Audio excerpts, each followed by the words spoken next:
द्वारिका के राजा बने फिरते हैं, समाज इस प्रकार से बोलने लगा। अब भगवान श्री कृष्ण के कानों में बात गई, बलराम जी को ये बात विदित हुई, उद्धव मंत्री इत्यादि को बात ये विदित हुई। उद्धव जी ने कहा कि कन्हैया, ये तो बहुत बड़ा कलंक लग गया है मेरे मस्तक पर, क्या करूं। और द्वारिकाधीश भगवान श्री कृष्ण के समक्ष बलराम जी ने सुंदर ये बात कही कि कुछ भी हो, अब इस कलंक को धोने के लिए प्रसेन की मृत्यु की खोज करना पड़ेगा। किसने मारा है उस प्रसेन को,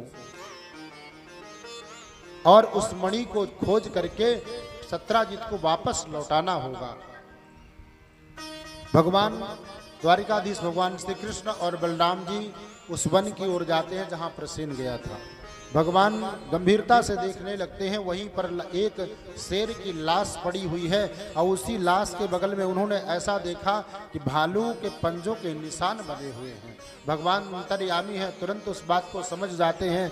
मुझे ऐसा लगता है कि ये शेर ने प्रसेन को मारा है और मणि लेकर के घूमता रहा होगा, और वो जामवंत यानी वो भालू से इसका शेर का भयंकर युद्ध हुआ, शेर मारा गया और ये मणि भालू लेकर के ही गया है। तो भगवान द्वारिकाधीश और बलराम जी अपने विचारों से, अपने नेत्रों से देखते हैं कि वो भालू के जो पंजों के निशान बने हुए हैं, उस निशान को पकड़ करके उस गुफा की ओर जाते हैं, जहां पर गुफा के दरवाजे के सामने देखा एक नन्ही सी कन्या उस मणि को लिए हुए और खेल रही है। आचार्य सुखदेव भगवान कहते हैं कि जामवती जी एक धूल का समूह एकत्रित करके और उस मणि के ऊपर धूल डालती, और वो धूल से थोड़ी सी किरण भी प्रकाश की दिखाई देती, पुनः उस धूल से उस किरण को ढकती, यही खेल रही हैं।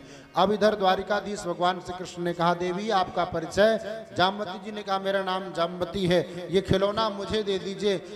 तो जामवती जी ने कहा कि ये खिलौना इतना आसानी से प्राप्त नहीं हुआ है, ये मेरे पिताश्री ने शेर से युद्ध किया है और शेर का अंत करके और ये खिलौना ला करके मुझे प्रदान किया है, इसलिए ये खिलौना मैं आपको नहीं दे सकती। हाँ, अगर आपको ये खिलौना लेना है तो आप मेरे पिताश्री से युद्ध करिए और युद्ध में विजयश्री प्राप्त करिए, और जो विजयी होगा ये इनाम में उसी को यह खिलौना दिया जाएगा। यही तो भगवान चाहते थे, और भगवान ने जाकर के तुरंत आवाज लगाया है कि जाओ अपने पिताजी को बता दो।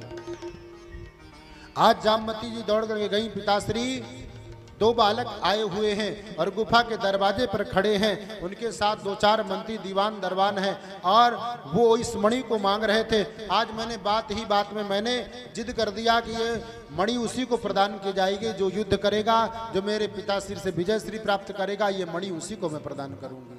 आज जामवंत जी ताल ठोकते हुए गुफा के अंदर से बाहर निकलते हैं, द्वारिकाधीश भगवान श्री कृष्ण के सामने आए। भगवान ने समझाया, लेकिन जामवंत जी ने कहा, जो मेरी बेटी ने कहा है उस ठीक कहा है, आप के बाजुओं में अगर दम हो तो जामवंत से युद्ध करिए और युद्ध के पश्चात विजयश्री प्राप्त करिए और उपहार में मणि लेकर के जाइए।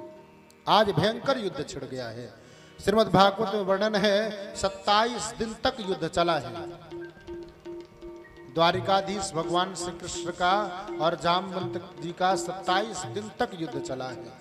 27वें दिन शाम को जामवंत जी की नस नस ढीली कर दिया है आज द्वारिकाधीश भगवान ने, और जामवंत जी घबराए और तुरंत समझ गए कि ये हो न हो, ये साक्षात पूर्ण ब्रह्म परमात्मा राघवेंद्र राम ही इस द्वापर में श्री कृष्ण बन करके आए हैं। आज चरणों में प्रणाम किया है जामवंत जी ने, मैं संपूर्ण वृत्तांत समझ गया हूँ और मैं जानता हूं कि आप मेरे राघवेंद्र राम हैं। मेरी इच्छा को पूर्ण करने के लिए आपने सुंदर लीला की है, इसलिए अब आपने इतना तोड़ मरोड़ दिया है कि अब ये जामवंत बहुत दिन जीने वाला नहीं है, पर एक बोझ मेरे सर पे लदा हुआ है, उस बोझ से मुक्त कर दीजिए। बोले क्या?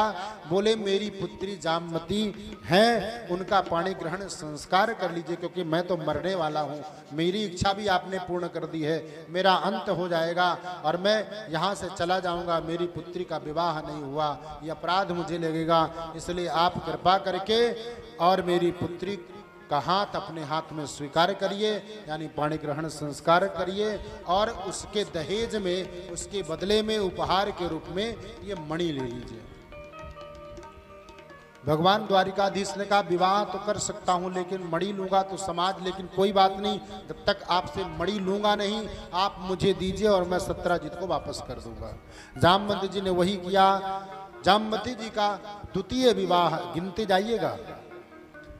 पहला विवाह रुक्मिणी बनानी से, द्वितीय विवाह जामवती जी से होने जा रहा है।